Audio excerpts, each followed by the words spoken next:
अब देखिए 1773 का जो रेगुलेटिंग एक्ट है उसकी मुख्य विशेषता क्या है, what are the main features, इसको पॉइंट में देखिएगा। पहला है कि बंगाल के गवर्नर को क्या बना दिया गया, गवर्नर जनरल कहाँ का, बंगाल का, नॉट इंडिया। ये एकदम याद रखिएगा बारीकी से कि वॉरेन हेस्टिंग्स प्रथम गवर्नर जनरल थे और वो बंगाल के प्रथम गवर्नर जनरल थे, ना कि ही इंडिया के, ना कि भारत के। ये सबसे बड़ा पॉइंट है। तो गवर्नर जनरल इनको बनाया गया बंगाल का, ठीक है। अब देखिए दूसरा चीज कि गवर्नर जनरल के लिए एक परिषद बनाई गई, एक काउंसिल बनाई गई। क्या बनाई गई, परिषद, एक परिषद बनाई गई, एक काउंसिल बनाई गई। इसमें कितने सदस्य थे, 4 सदस्य थे, इसमें 4 सदस्य थे, ठीक है। अच्छा, इसके अलावा कोई इम्पोर्टेंट टॉपिक, कोई इम्पोर्टेंट फीचर्स जो हम लोग पढ़े हैं? हाँ, मद्रास और बॉम्बे को किसके अधीन कर दिया गया, बंगाल के अधीन कर दिया गया, ठीक है। अच्छा, अब ये जो परिषद है, काउंसिल है, इसके लिए क्या कार्य था, ये लोग क्या करते, पहला ये लोग कानून बनाते, क्या बनाते, लॉ बनाते, क्या बनाते, कानून बनाते, लॉ बनाने। तो 1773 के रेगुलेटिंग एक्ट्स में जो परिषद की स्थापना हुई है उसका काम क्या था, कानून बनाना, है ना, कानून बनाना। They had to make laws, ठीक है। अच्छा, इस कानून को लागू कब होगा, कब लागू होना है, जब बोर्ड ऑफ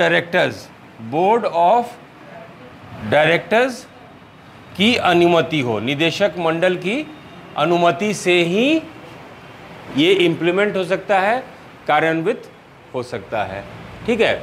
फिर हम लोग एक और चीज़ देखिए, एक सुप्रीम कोर्ट की स्थापना, ठीक है। सुप्रीम कोर्ट की स्थापना हुई, इसमें कितने लोग थे, एक चीफ जस्टिस, एक मुख्य न्यायाधीश और कितने अन्य, तीन और न्यायाधीश। इनका काम क्या क्या था, सिविल या दीवानी, क्रिमिनल या फौजदारी, आर्मी, मिलिट्री, सेना, ठीक है। इस पे इनका अधिकार दिया गया था कि ये लोग ये सब मामले का जांच कर सकते हैं, ठीक है। अच्छा, यदि आप सुप्रीम कोर्ट से संतुष्ट नहीं है तो फिर क्या करेंगे, कहाँ जाएंगे, प्रिवी काउंसिल में। और प्रिवी काउंसिल कहाँ पे है, इंग्लैंड में प्रिवी काउंसिल स्थित है, ठीक है। अब देखिए इस अधिनियम के द्वारा ब्रिटिश सरकार जो है एक तरह से अपना शिकंजा जो है ईस्ट इंडिया कंपनी के ऊपर कस दी। कैसे कस दी कि भाई जो आपके बोर्ड ऑफ डायरेक्टर्स हैं, है ना, जो कि आपके निदेशक मंडल हैं, उनको हर एक कार्य पे, चाहे वो राजस्व की बात करें, चाहे वो नागरिक प्रशासन की बात करें, चाहे वो सिविल एडमिनिस्ट्रेशन की बात करें, चाहे कोई युद्ध की बात हो, किसी भी मामले में इनको जो है ब्रिटिश गवर्नमेंट को, ब्रिटिश संसद को, ब्रिटिश सरकार को रिपोर्ट करना है, ठीक है। ये सब बात हम लोग पहले पढ़ चुके हैं, इसमें किसी तरह का कोई कन्फ्यूजन नहीं। अब देखिए कि ये जो 1773 का रेगुलेटिंग एक्ट आया, इसमें कुछ मुश्किलें आई, कुछ रुकावट आई, देयर सम ऑब्स्टिकल्स। तो इसके लिए एक नया एक्ट आया है जिसको हम लोग संशोधन एक्ट कहते हैं, अमेंडमेंट एक्ट कहते हैं। कहने का मतलब कि बेस आपका, आधार आपका 1773 का ही नियम है। दो चीज़ एक और देखिएगा बात, हम लोग शब्द पे गौर कीजिए, आईएएस के परीक्षा में शब्द पे, वर्ड्स बहुत इंपॉर्टेंट है। हम लोग बात किए हैं रेगुलेटिंग एक्ट, हम लोग बात कर रहे हैं, नाम है एक्ट, है ना, हम लोग कानून या अधिनियम नहीं बात कर रहे हैं। एक्ट बात कर रहे हैं, ठीक है। एक्ट कौन लेके आता है? ब्रिटिश आपके पार्लियामेंट में, आज आपके वर्तमान में पार्लियामेंट में है ना, एक्ट बनता है संसद में, और उसको पारित जब होते हैं, जब प्रेसिडेंट उसको सहमति देते हैं, अनुमोदन देते हैं, परमिशन देते हैं, तो वो बनता है कानून, राइट। यहाँ पे हम लोग सिर्फ एक्ट की बात कर रहे हैं, कानून तो बात नहीं कर रहे हैं। इस शब्द पे याद रखिएगा, क्योंकि आगे फिर इसमें बदलाव आना है ना। जब उस बदलाव को समझ लीजिएगा तो आज के इंडियन पार्लियामेंट को भी आप समझिएगा कैसे इंडियन पार्लियामेंट का वर्किंग होता है। क्लियर है? दूसरा जो महत्वपूर्ण मुद्दा ये है कि 1773 के कारण बंगाल के अधीन मद्रास और बॉम्बे हो गए, है ना। लेकिन ऐसा कोई बात नहीं कहा गया कि मद्रास और बॉम्बे के जो गवर्नर हैं वो कोई नियम नहीं बना सकते। हम लोग इस पर चर्चा किए? नहीं किए। मीन्स कि अभी भी मद्रास और बॉम्बे के जो गवर्नर हैं, they have been made subordinate to Bengal presidency, but still they have certain rights in their area. We have not discussed whether they can make laws or not. हम लोग यही डिस्कस किए हैं कि बंगाल के गवर्नर जनरल के पास council होगा, council में बहुमत के आधार पर निर्णय लिया जाएगा, है ना। और एक बार जो निर्णय लिया जाता है उसको बोर्ड ऑफ डायरेक्टर्स को भेजा जाएगा, और बोर्ड ऑफ डायरेक्टर्स की अनुमति से ही वो क्रियान्वयन होगा, इम्प्लीमेंट होगा। वो लॉ जो है कैसे कैसे फॉलो होगा इंडिया में, वो तभी होगा जब इंग्लैंड से वो पारित होगा। ये सब मुख्य मुद्दा है। लेकिन हम लोग देख रहे हैं कि कुछ मुश्किलें आई, और कुछ मुश्किलें आई तो पहला मुश्किल जो है, मुश्किल को दूर करने के लिए, उस मुश्किल को दूर करने के लिए आपका संशोधन अधिनियम आया। एक जो है एक्ट आया जिसको कि हम लोग अमेंडेड एक्ट ऑफ 1781 कहते हैं, हिंदी में कहते हैं 1781 का संशोधन अधिनियम। अभी हमको बोलने दीजिएगा। तो इसको हम लोग एक्ट ऑफ सेटलमेंट भी कहते हैं। सेटलमेंट मतलब होता है कि यदि किसी बात को लेके विवाद है तो मध्यस्थता होती है, इंटरमीडिएट होती है। लोग आपस में बैठ के बात करते हैं और बोलते हैं कि भाई साहब मेरे साथ ये परेशानी है इस नियम को लागू करने में, ठीक है। तो इसके लिए फिर जो है उसमें संशोधन की बात होती है। आप देख रहे होंगे फिलहाल आपका किसान कानून जो चल रहा है, इसमें सरकार गवर्नमेंट बार बार बोल रही है कि हम संशोधन करने के लिए तैयार हैं। तो ये संशोधन करने के लिए गवर्नमेंट तैयार है। क्यों तैयार है? क्योंकि किसानों के मन में मतभेद है। There are certain doubts that if this law is implemented in totality there will be a great loss on many fronts. तो गवर्नमेंट क्या बोलती है कि चलो ठीक है, हम लोग बैठ के बात करते हैं और इसमें संशोधन करते हैं। तो उसी तरह की बात की गई है अमेंडेड एक्ट ऑफ 1781 में। इसका उद्देश्य समझ में आ गया, इसका ऑब्जेक्टिव समझ में आ गया, किसी तरह का कोई दिक्कत है ना। अच्छा, पहला दिक्कत क्या था कि सुप्रीम कोर्ट जो रेगुलेटिंग एक्ट 1773 के द्वारा बना था, इट वाज ऑल इनकम्पसिंग। कहने का मतलब कि बहुत ज़्यादा इसका जो है क्षेत्र, जिसको अंग्रेजी में जुरिस्डिक्शन कहते हैं, कि कौन कौन क्षेत्र इसके अधीन आएगा, कौन कौन मामले इसके अधीन आएंगे, बहुत ज़्यादा स्पष्ट नहीं था।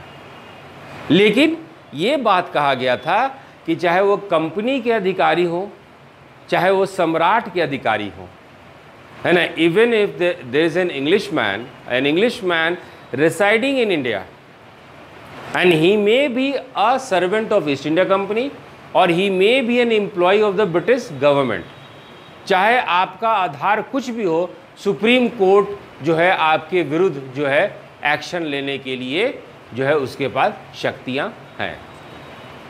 अब इसका प्रैक्टिकल प्रॉब्लम क्या हो गया? प्रैक्टिकल प्रॉब्लम ये हो गया कि मान लीजिए जो ब्रिटिश ईस्ट इंडिया कंपनी के जो अधिकारी हैं, जो कोई भी निर्णय लेते हैं, कोई भी काम करते हैं, तो उनको बार बार जो है सुप्रीम कोर्ट की तरफ बढ़ना पड़ता था कि पहले उनसे अनुमोदन लें, पहले उनसे परमिशन लें, सही है कि गलत है, कि व्याख्या है कि इंटरप्रिटेशन है। तो इसमें काम आगे नहीं बढ़ पाता था। तो पहला जो इसमें किया गया वो ये किया गया कि कि आप जो हैं, यदि आप ऑफिशियल ड्यूटी कर रहे हैं, आधिकारिक काम कर रहे हैं, तो ऐसे स्थिति में जो है आप सुप्रीम कोर्ट जाने की जरूरत नहीं है। कहने का मतलब शासकीय कार्य के लिए ईस्ट इंडिया कंपनी के अधिकारी को सर्वोच्च न्यायालय के परिधि से बाहर कर दिया गया। In other words, if you are on official duty and if you are officially working, then you are outside the jurisdiction of the Supreme Court. समझ में आया आपको? ठीक है। अच्छा, अब जो है we are talking about Bengal presidency. Bengal presidency, government of Calcutta, Calcutta सरकार। अब जो है याद होगा कि उड़ीसा, बिहार जो है बंगाल प्रेसिडेंसी के तहत आता है ना। तो ऐसे स्थिति में कलकत्ता गवर्नमेंट को एम्पावर कर दिया गया, इनको शक्ति दे दिया गया कि आप बंगाल, बिहार और उड़ीसा, बंगाल, बिहार और उड़ीसा का कोई भी कानून, किसी तरह का भी कानून, चाहे वो सिविल हो चाहे वो क्रिमिनल हो, ये आपको अधिकार प्राप्त है। नॉट बॉम्बे, याद रखिएगा। बंगाल प्रेसिडेंसी के अधीन कौन कौन है? बॉम्बे और मद्रास। लेकिन कलकत्ता गवर्नमेंट को, कलकत्ता की सरकार को नियम बनाने का अधिकार किस पे है? बंगाल पे है, बिहार पे है, उड़ीसा पे है। मद्रास पे है? नहीं है। बॉम्बे पे है? नहीं है। इसका मतलब अभी भी वहाँ के गवर्नर वहाँ के लिए नियम बना सकते हैं। स्पष्ट हो गया बात? Is it clear? है ना। सो दिस इज योर, ये क्लियर हो गया। ठीक है। दूसरा चीज, सेकंड पॉइंट ये था कि यदि आप ऑफिशियली कोई काम करते हैं, है ना, आप यदि ईस्ट इंडिया कंपनी के अधिकारी के रूप में ऑफिशियल कोई काम करते हैं, तो सुप्रीम कोर्ट में आपके विरुद्ध कोई कार्रवाई नहीं की जा सकती। Means the president of India, if it does something as president of India, means officially राष्ट्रपति यदि अधिकारी के रूप से कोई कार्य करते हैं, कोई कृत होता है, तो उनको किसी भी, भारत के किसी भी न्यायालय में कार्रवाई नहीं की जा सकती। उसी तरह ईस्ट इंडिया कंपनी के जो अधिकारी हैं, आधिकारिक रूप से ऑफिशियली यदि कोई काम करते हैं, तो उनके विरुद्ध सुप्रीम कोर्ट में कार्रवाई नहीं की जा सकती। क्लियर है? कोई क्वेश्चंस प्लीज? नहीं। तीसरा चीज बहुत महत्वपूर्ण है कि इस बार अब जो है ब्रिटिश सरकार जो है चाहती थी कि भारत में जो लोग रह रहे हैं, भारत में हिंदू हैं, मुसलमान हैं, तो इन दोनों धर्म का जो संस्कृति है, इन दोनों समाज का जो कल्चर वैल्यूज़ है, उसको ध्यान में रखते हुए ही आप कोई कार्रवाई करें। यदि धर्म के आधार पर कोई धर्म विशेष कुछ कहता है, तो कानून जो है उस विशेषता को, उस सांस्कृतिक तत्व को, उस कल्चरल इंग्रेडिएंट्स को अपने में इंटीग्रेट करेगी, समाहित करेगी, और उसको देखते हुए ही कोई कानून बनेगा। ठीक है सर, जब आगे का फैन ऑफ कर दीजिए, उसको देखते ही कोई कानून बनेगा। टेल मी, यदि क्लियर है बच्चों?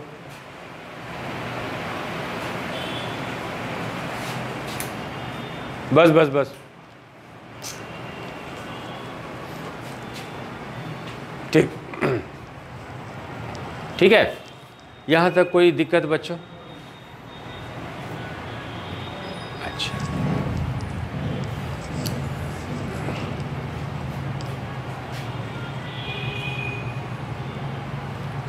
थर्ड, अब देखिए गवर्नर जनरल और उनका परिषद कानून बना सकता है। एक तरफ उनको बोर्ड ऑफ डायरेक्टर्स के पास जाके अनुमति लेना है, दूसरी तरफ सुप्रीम कोर्ट में उसको रजिस्ट्रेशन कराना है। तो 6 महीना तो इसी कार्य में लग जाएगा। तो कानून का क्रियान्वयन कब होगा, कानून का इम्प्लीमेंटेशन कब होगा। तो इस प्रोसेस को, प्रक्रिया को शॉर्ट कर दिया गया है। कहने का मतलब कि गवर्नर जनरल और उनकी परिषद, गवर्नर जनरल इन काउंसिल, जो भी कानून नियम बनाए, उस नियम को अब सुप्रीम कोर्ट में पंजीकरण या रजिस्ट्रेशन कराने की ज़रूरत नहीं है। ये भी एक इम्पॉर्टेंट पॉइंट है। समझ में आया? हाँ, अब हम लोग देखेंगे कि 1773 में पहला आपका एक्ट आया। तो हर एक 10 साल में नया नया एक्ट आ रहा है। तो 1773 में आया तो 10 साल होना चाहिए 1783, है ना। लेकिन बीच में संशोधन अधिनियम 81 आ गया। तब हम लोग नया जो एक्ट देखते हैं, संशोधन अधिनियम खुद अपने आप में एक्ट नहीं है, वो तो संशोधन किया गया है। किस पे संशोधन किया गया है? 1773 का। लेकिन जो नया अधिनियम आया है उसको हम लोग कहते हैं, जो 10 साल के बाद आया है, 11वें साल आया है, उसको कहते हैं पिट्स इंडिया एक्ट ऑफ 1784 या 1784 का पिट्स एक्ट, पिट्स इंडिया एक्ट। ठीक है, तो 1784 का ये एक्ट आया था। ठीक है, अब देखिए कि ये एक्ट का भी आधार क्या था। हर एक 10 साल में जो नया नया एक्ट आ रहा है, इसका आधार ये है कि पिछले 10 साल में जो भी एक्ट बना है, जो भी कानून बना है, उसकी समीक्षा करेंगे, उसका इवैल्यूएशन करेंगे कि सही रूप से ये एक्ट काम कर रहा है कि नहीं कर रहा है, और कहाँ कहाँ दिक्कतें हो रही हैं, कहाँ कहाँ ऑब्स्टिकल्स हो रहा है, कहाँ कहाँ ऑब्स्ट्रक्शंस हो रहा है, उसको हम लोग दूर करेंगे। तो उसी 1773 के रेगुलेटिंग एक्ट को, उसकी कमियों को दूर करने के लिए आपका 1784 का ये आपका पिट्स इंडिया एक्ट आया। ठीक है, तो पिट्स इंडिया एक्ट का उद्देश्य क्या था? पिट्स इंडिया एक्ट का उद्देश्य क्या था? 1773 के कमियों को दूर करना, to eliminate the loopholes of the 1773 act. Right, this is the objective. ये उद्देश्य था। ये क्वेश्चंस आता है इस तरह से, है ना, खास करके यूपीएससी में आ जाता है। अब देखिए, इसमें सबसे महत्वपूर्ण जो बदलाव किया गया है, ये एक्ट आ क्यों रहा है? हम लोग जो बात कर रहे हैं कि ये एक्ट जो आ रहा है, ब्रिटिश सांसद नया नया एक्ट लेके आ रही है हर एक 10 साल पे, ये क्यों आ रही है? क्योंकि ब्रिटिश सरकार जो है नियंत्रित करना चाहती है ईस्ट इंडिया कंपनी को, है ना। और धीरे धीरे देखेंगे कि ब्रिटिश सरकार जो है एक्ट के द्वारा ईस्ट इंडिया कंपनी को बदनाम भी कर रही है, कमज़ोर भी कर रही है, और ये बताने का कोशिश कर रही है कि ब्रिटिश सरकार जो है वो बहुत अच्छी है। कहने का मतलब कि भारतीयों तैयार हो जाओ कि ब्रिटिश महारानी को अपनी महारानी मानो, और ब्रिटिश महारानी के बाद आप भारतीय, सारे भारतीय उनके बच्चे के समान हैं। ये सब बात उद्देश्य में था। और ब्रिटिश सरकार बहाना ढूंढ रही थी कि किस तरह प्रत्यक्ष रूप से डायरेक्टली अब हम लोग इंडिया में आ जाए। और बहाना कब मिला इनको? 1857 का विद्रोह, 1857 का रिवोल्ट। तुरंत ईस्ट इंडिया कंपनी इंडिया से गायब हो गई। लेकिन नकेल जो है कसा जा रहा है धीरे धीरे। पहले नकेल कस दिया गया 1773 में कि भैया तुम इस नियम से काम करोगे, सब चीज़ लंदन में रिपोर्ट करोगे। दूसरा जो है 1784 का जो एक्ट है, इसमें महत्वपूर्ण बात ये था कि कंपनी, ईस्ट इंडिया कंपनी को 2 भाग में, इसके कार्य को, इसके फंक्शंस को 2 भाग में बांट दिया गया। एक कर दिया गया कॉमर्शियल, यानी कि वाणिज्यिक, है ना, वाणिज्यिक कर दिया गया, यानी दुकानदार, व्यापारी, बनिया, ठीक। और दूसरा कर दिया गया इसका पॉलिटिकल फंक्शन, राजनीतिक। तो इसके कार्य को क्या कर दिया गया, विभाजित कर दिया गया। किसमें विभाजित कर दिया गया, वाणिज्यिक और राजनीतिक में, ठीक है। भाई साहब जब भी रिकॉर्डिंग होता है आप सोते रहते हैं, क्या प्रॉब्लम है, हम बहुत बोरिंग लगते हैं देखने में, है बोलिए, या हम, है ना, बहुत डिमोरलाइजिंग है मेरे लिए कि मेरे क्लास में सामने कोई बच्चा सो रहा है और पूरा ये यूट्यूब पे रिकॉर्डिंग होके जाता है।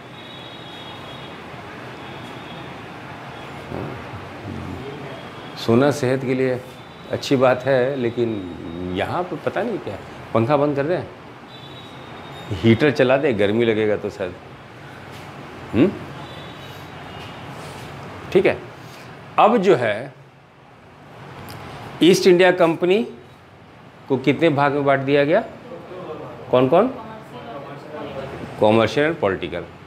तो कॉमर्शियल यानी वाणिज्यिक भाग के लिए भी एक बॉस को तैयार करना था उसको, वो किसको रिपोर्ट करेगा। तो ये सब डायग्राम अपने नोट्स में ही बनाया कीजिएगा, इसे तुरंत समझ में आ जाएगा, ठीक है। तो ये बन गया कोर्ट ऑफ डायरेक्टर्स, जिसको कि हिंदी में कहते हैं निदेशक मंडल, ठीक है। कोर्ट ऑफ डायरेक्टर्स यानी निदेशक मंडल। ये कौन सा काम देखेगी, कंपनी का वाणिज्यिक, कॉमर्शियल, ठीक है। और एक और बोर्ड बना दी जिसको कहते हैं संचालक मंडल, है ना, जिसको संचालक मंडल कहते हैं, इंग्लिश में कहते हैं बोर्ड ऑफ कंट्रोल, संचालक मंडल, बोर्ड ऑफ कंट्रोल। तो दो बोर्ड बना दिया गया। बोर्ड ऑफ कंट्रोल क्या करेगी, हाँ, राजनीतिक।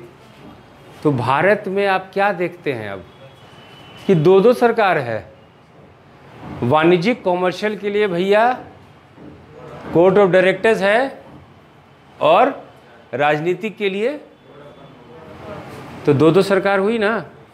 तो इन दो सरकार को हम लोग क्या बोलते हैं, डबल गवर्नमेंट, दोहरा सरकार। क्वेश्चन में आता है कि किस एक्ट के द्वारा डबल गवर्नमेंट आया, दोहरा सरकार आया। फिर शब्द पे ध्यान दीजिएगा, डुअल गवर्नेंस की नहीं बात की जा रही है, द्वैध शासन की बात नहीं की जा रही है, हम लोग बात कर रहे हैं डबल गवर्नमेंट। और ये double government is different from double governance. There is a difference between government and governance.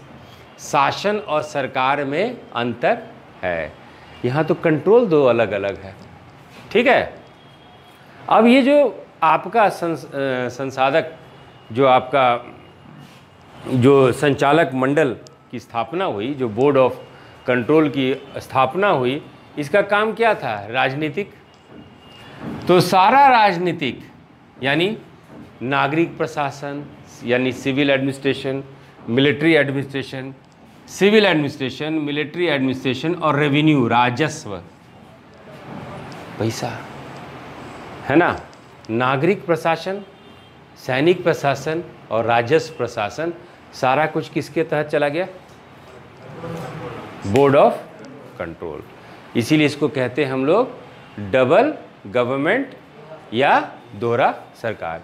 इसको हम लोग द्वैध शासन कह सकते हैं, द्वैध शासन कह सकते हैं नहीं, द्वैध शासन आगे देखेंगे।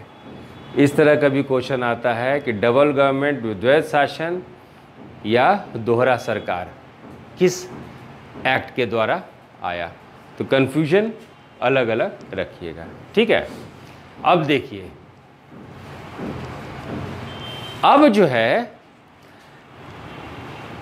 इस एक्ट का एक उद्देश्य ये भी है कि ब्रिटिश संसद यानी ब्रिटिश सरकार यानी ब्रिटिश महारानी भारतीयों को दिखाना चाह रही है कि हम अच्छे हैं ईस्ट इंडिया कंपनी से, है ना, और हम जो है आना चाहते हैं भारत में प्रत्यक्ष रूप से डायरेक्ट। तो इंडियंस प्लीज इनवाइट मी, है ना, इनवाइट मी। तो अब क्या की है, इसमें एक नया चीज क्या लग गया, नया चीज ये लग गया कि यहाँ पे बहुत सारे क्षेत्र पे ब्रिटिश ईस्ट इंडिया कंपनी का अधिकार था, है ना।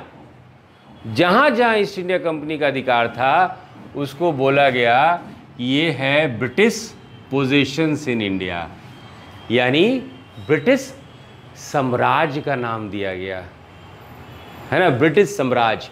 और यहीं से आपको ब्रिटिश साम्राज्य शब्द का चालू हुआ, मतलब वो क्षेत्र जहां पे ब्रिटिश सरकार का शासन हो। ध्यान दीजिए, जब भारत आज़ाद हुआ था तो दो तरीके के लोग थे। एक था ब्रिटिश एम्पायर, ब्रिटिश साम्राज्य, और एक था रजवाड़े यानी प्रिंसली स्टेट्स, जैसे कि हैदराबाद हुआ, जैसे कि जम्मू कश्मीर हुआ, जैसे कि आपका कुछ और जूनागढ़ हुआ, है ना, ये सब प्रिंसली स्टेट्स थे, रजवाड़े थे। एक था ब्रिटिश एम्पायर यानी जहाँ पे ब्रिटिश गवर्नमेंट का प्रत्यक्ष रूप से शासन था। तो इसकी नींव कहाँ डाली गई, कौन से एक्ट में, 1784 में। इस पॉइंट को भी याद रखिएगा, ठीक है। और the British government was given the supreme control over companies affairs administration in India. British सरकार साफ साफ कह दी कि तुम ईस्ट इंडिया कंपनी भारत में जो भी काम करो, चाहे वाणिज्यिक हो, व्यापारिक हो, ट्रेड हो या बिजनेस हो या पॉलिटिकल हो, युद्ध हो, संधि हो, अग्रीमेंट हो किसी के साथ, उसका सुप्रीम कोर्ट किसके, सुप्रीम कंट्रोल, सर्वोच्च नियंत्रण किसके पास है, तो वो ब्रिटिश सरकार के पास। 1784 अधिनियम का, एक्ट का ये सबसे बड़ा ये महत्व था, ठीक है। यहाँ तक किसी तरह का कोई परेशानी, बोलिए,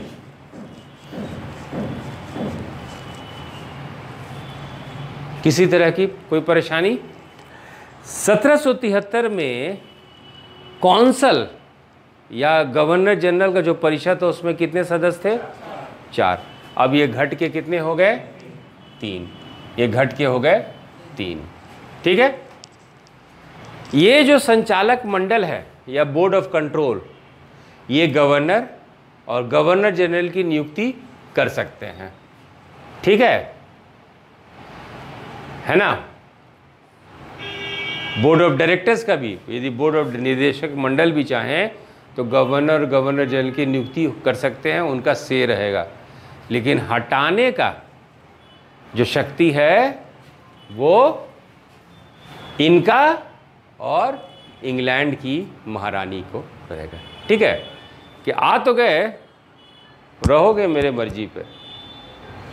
यूपीएससी से आप आईएएस बनेंगे, मान लीजिए बिहार कैडर मिलता है, बिहार गवर्नमेंट, आपका ट्रांसफ़र होगा, पोस्टिंग होगा, यहाँ तक कि आप नहीं कुछ काम करेंगे तो सस्पेंड भी कर दिए जाएंगे आप लोग, तो बिहार सरकार कर सकती है, लेकिन नौकरी से आपको हटा नहीं सकती है। और यदि बिहार सरकार से बहुत ज़्यादा आप दुखी हो गए हैं तो आप सेंट्रल पोस्टिंग भी ले सकते हैं। होम डिपार्टमेंट को ये कीजिए कि हमको दे दिया जाए, दिल्ली दे दिया जाए या हमको दूसरा स्टेट दे दिया जाए, तो वो कर सकती है। एक याद होगा, टीना डाबी का शादी हुआ था किसके साथ, आथर आमिर के साथ। तो इनको मिला था कैडर, राजस्थान कैडर। चूँकि डिवोर्स का बात चल रहा है तो ये लोग क्या कर दिए, आथर आमिर क्या है, होम मिनिस्ट्री में एप्लीकेशन दे दिए कि हमको दूसरा कैडर या सेंट्रल पोस्टिंग दे दिया जाए। होम मिनिस्ट्री मान गई, उनको जम्मू कश्मीर में शायद ये म्यूनिसिपल कमिश्नर हैं अभी, समझ गए थे ये चीज़। तो सबकी नींव कहाँ रख दी गई, देखिए इसी चीज़ को तो हम लोग आज फॉलो कर रहे हैं। है ना, old wine in a new bottle, यही है ना। पैकेजिंग दूसरा है लेकिन सब काम हम लोग एक ही कर रहे हैं। मद्रास और बम्बई की सरकार जो है पूरी तरह बंगाल सरकार के अधीन हो गई। इसका मतलब क्या हुआ कि भैया नियम कानून जो आप बनाएंगे, नियम कानून जो आप बनाएंगे वो अब बंगाल के गवर्नर जनरल से भी आपको अनुमति लेना होगा। पहले ये था नहीं था। चलिए एक और चीज़ हम लोग देखते हैं, नया बदलाव। एक नया बोर्ड का गठन हुआ, है ना, जिसमें कि 6 कमिश्नर हुए। कितने कमिश्नर हुए? 6 कमिश्नर हुआ, ठीक है। और ये 6 कमिश्नर जो हैं, भारत में जितना भी क्षेत्र है और जितना भी विषय है उस पर कंप्लीट कंट्रोल इन 6 कमिश्नर का था। 6 कमिश्नर का एक बोर्ड हुआ, बोर्ड ऑफ 6 कमिश्नर्स, है ना, और पूरा अधिकार जो है।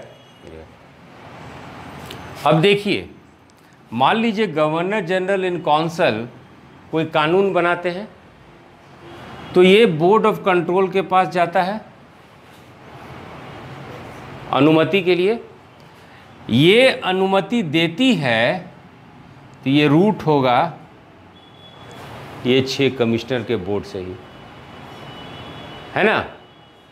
मतलब कानून बना भारत में, अनुमति मिला लंदन से,